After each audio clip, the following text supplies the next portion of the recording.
Hello peepees, aka plant peoples. Welcome back to my channel. Today I'm coming at you with five easy philodendrons that are great to have and really relatively low maintenance. Okay, so let's get started. My first plant here, and highly recommended, is the Philodendron Gloriosum. The Philodendron Gloriosum was one of my first plants that I ever wanted as I guess like one of the rare species. So they were quite expensive at the start of pandemic. I did get my hands on a single leaf cutting and it was just this huge plant. I had it in moss. I never changed it to other substrates just because I was so very lazy with detangling all the roots and whatnot in the root ball. So I left it in moss and then I kind of surrounded the area with soil. I never had to water it. I had it in a lechuza pond planter, but the only thing is like it was so moist that I never watered it. Like I never filled the reservoir. So I don't know, it thrived. It had huge gorgeous leaves. So that plant is actually in the afterlife now. I tried to transition it to pond before I moved last December and it just hated it. It dropped all its leaves. It died back down into a stump and then it dried up. So I couldn't root it.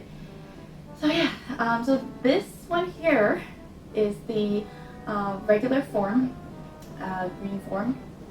Nothing too special about it. It's was sold to me with a local seller. So she said it was a mature form already and these were the leaves that it came with. Not the biggest. So I kind of refused to think that it was a mature form because these three leaves here were grown in my care. You can see how big they are. And I don't know, I feel like I have pretty good luck with Gloriosums.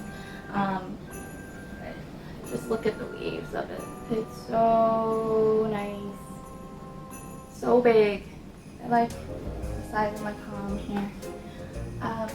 Yeah, so it's relatively easy to take care of. I don't do anything with them. It's just in sphagnum moss, perlite, some big leccas and small mini leccas, orchid bark, and that's pretty much it. I water it on the regular. I don't really fertilize heavily on my plants. However, I do water them with a quarter strength of CalMag every single watering. So it seems to be doing quite well with this plant. And so I have another form of the Gloriosums. So this Gloriosum here is the Gloriosum Zebra. I got from, I think, Ecogenera last year, I think. I don't remember when I got it, but it pretty much, this is the import leaf. You can kind of see a little bit of more stripes on the venation. I think it's got a little fungal thing going on, so don't mind the little brown spots. But these three leaves here were all grown in my care. They don't have much of that zebra look anymore. So if I were to recommend, don't buy it, because if you cannot give it the right conditions for this particular Gloriosum, then it's not going to produce those zebra-like venations. However, these ones here, they do run straight to the edge, where is with the regular green one it doesn't. I don't know if you can see the difference.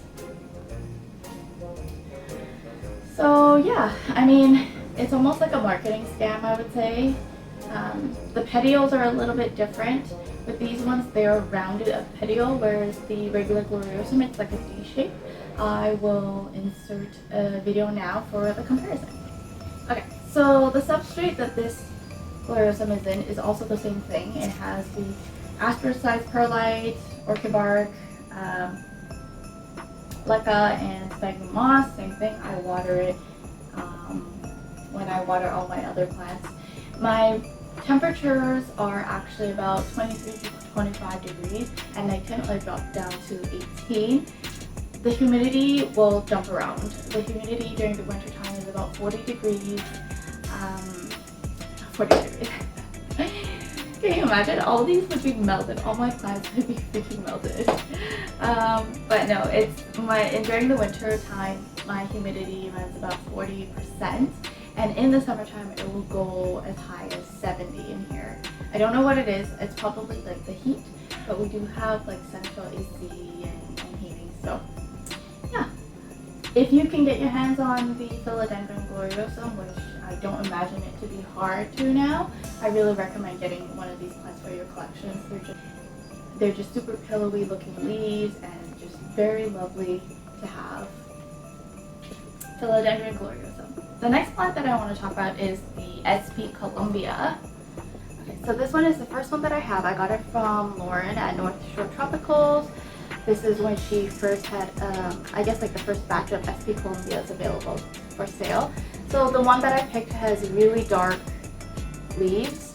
This one is a new emergent leaf, so it's quite shiny still. This one actually has a lot of EFN at the back of the leaves here. Not really sure why. I'm probably going to rinse it down so that it doesn't burn through the leaves. But you can see it's very dark and it has like very large kind of pillowy looking leaves. Well, not large, but like large, I guess like venation spacing. I don't know, just like the texture of this is so beautiful. So this is the green one that I have, and behind me, this one here is imported from what is it? Equiflora. And so you can see that the leaves look different from the one that I have from North Shore Tropical. This one has more of a silvery kind of look. I just wanted to do a side-by-side comparison with the two SP Colombias. This one here is from Equiflora, and then this one here is from North Shore Tropicals. As you can see, it's a lot darker, and also with the imported one, well, I mean they're both imported, but this one from Equiflora here has much more of a silver sort of look to it, like a dusty kind of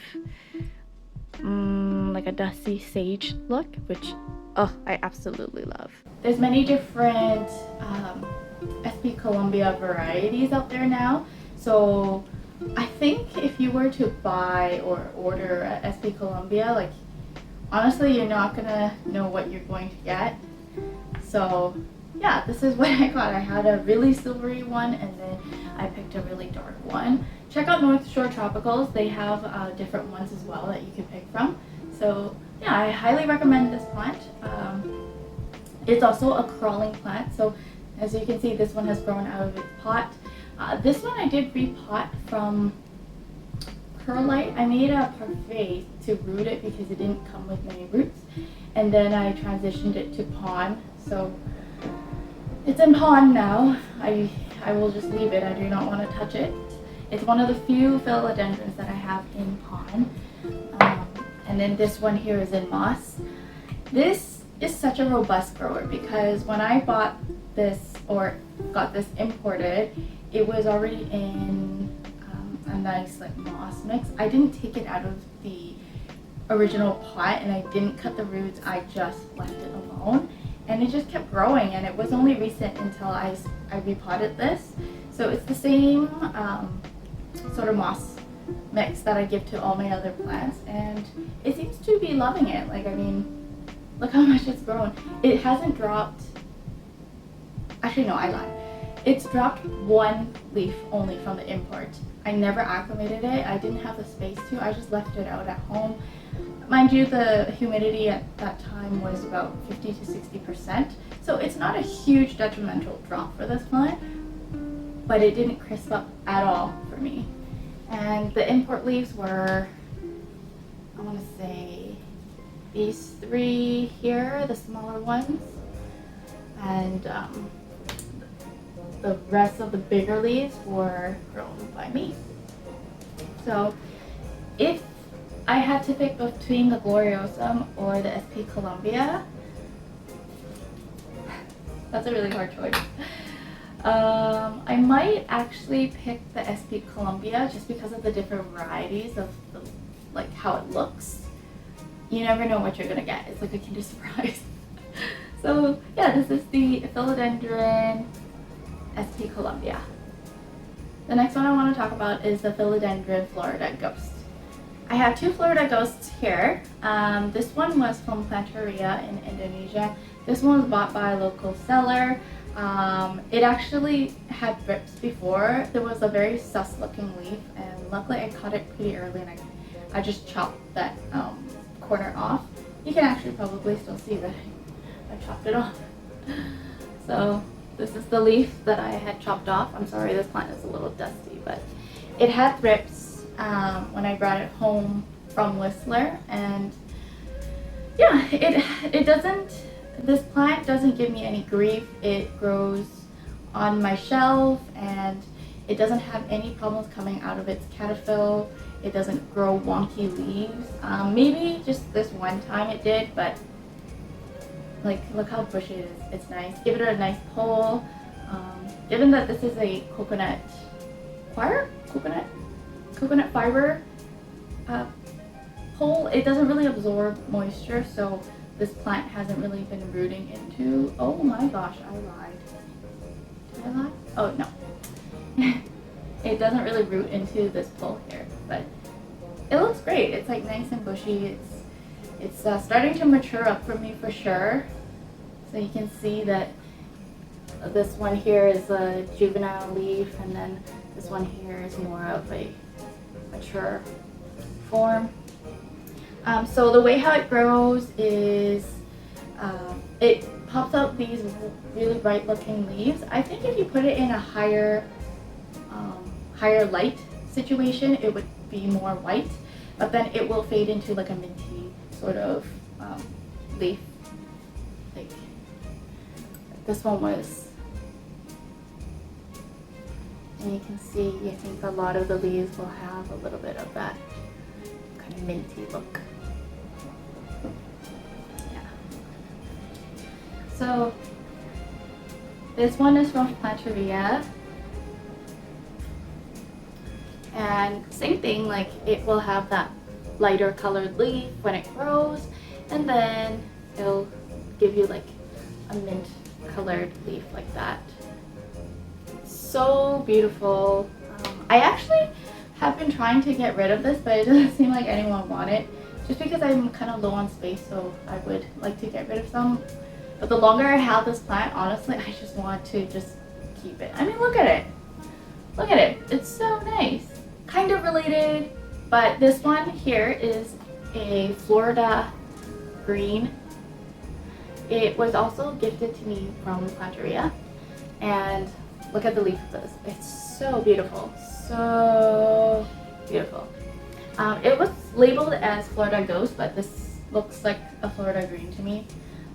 But it grows the same way. This is just in moss. I was a little bit lazy to plant it up and reroot everything in time. Nothing happens with this part of the film because I just filmed it and finished it, and I found out that my mic wasn't working. It's making this like clicking sound. So anyways, I'm going to quickly run through it again. What I want to talk about is the Philodendron Splendid. It is a very low maintenance, I would say, for this plant because all I ever do is just water it. It's not even on a moss pole right now. It's just like staked up with like a bamboo stake, but it grows really nicely. It comes out of the caterpillar really easily too. It doesn't do like wonky leaves, or it doesn't get stuck in the caterpillar. So I really appreciated of that, and just like it just looks really nice. I know it'll look better in a pole, so I think I will get it into a pole and also repot it, because right now it's just sitting in, don't even know what it's sitting in. 1 second. Oh my god. Oh my god. Oh, that's so nasty. Okay, so I have a bunch of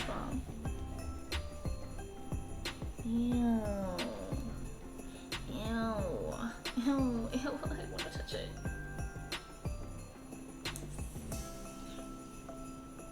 I should probably catch it. I have a bunch. I have a bunch of springtails eating the out of my rotten steak. Anyways, I'm gonna touch it later. It was so nasty. I feel like one just jumped on me.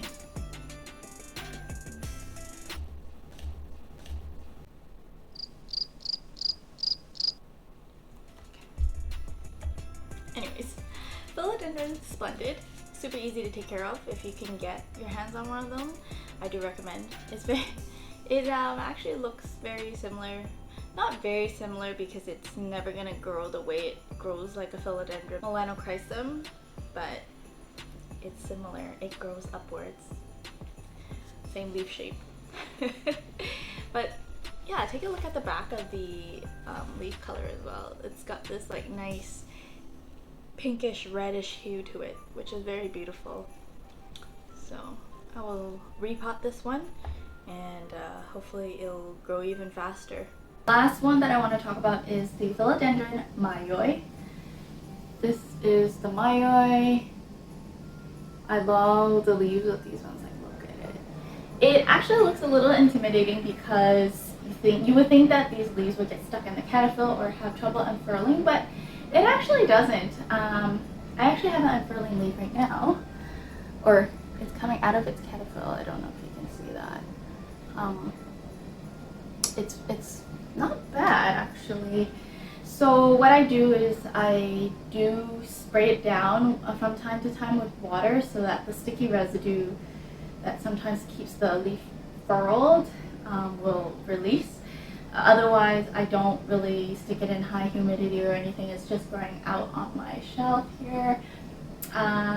It's a pretty robust grower. Like, I mean, I've chopped it once already, and this was the juvenile leaf that came out right after it had a new growth point and grew out of the auxiliary bud.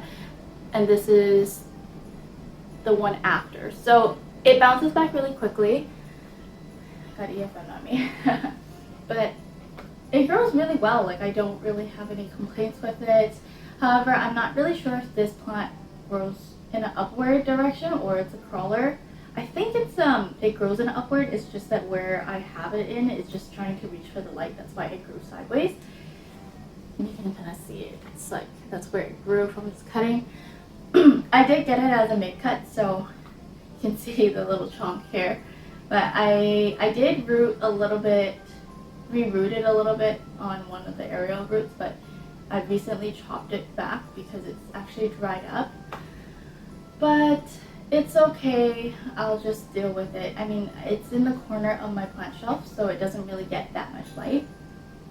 So that's why it looks the way it does. But it's really easy. All of these plants here are really easy to take care of. I mean, that being said, it's not a guarantee that they will be easy for you. They're easy for me, but it might not be easy for you. But it's worth a try. These plants are not very, I mean, they're expensive, but they're more affordable now. So like, for example, when I first got my Philodendron Gloriosum, it was a top cut at $170. That was at the peak of pandemic. And then now you can get a Gloriosum for like $30 from Ecogenera. If you're wanting to add easy plants to your collection or just kind of have something to fill up your shelf with without really needing to think or give too much care for, I really recommend any of these plants, really. Don't forget, if you're local, check out Lauren at North Shore Tropical. She has like a bunch of different plants. She has like lovely Philodendron SP Colombias like this. She has Hoyas, everything. Okay, I'll leave her shop link down in the description box below. Otherwise, you can check out Ecogenera. They do have several shows throughout the year. During spring, maybe I'm not sure about spring, but during the summer they will have multiple. So you can actually order off the website and then do pick up at the show to avoid any like shipping fees. Otherwise, Tropicals will have pop-ups as well, so just keep your eyes open for that. I don't know what else to say. Most of these plants don't really have too much So if you like this video, please don't forget to give it a thumbs up, subscribe to my channel, and also comment if you'd like to see any other videos. Next week I will be doing a top 5 most difficult philodendron I've dealt with. So stick around for that, put on your notifications. Otherwise, thank you so much for continuing to support my channel and just sharing it to people. And also make sure you, if you have any requests, just put it down in the comments and I will get back to you. I like hearing your feedback as well. So thank you once again and have a very Merry Christmas. Drive safe. The roads are just crazy out here in Vancouver, and so yeah, Christmas is near, and have a very, very Merry Christmas, and make sure you eat lots, spend time with family, and I will talk to you soon. Bye bye.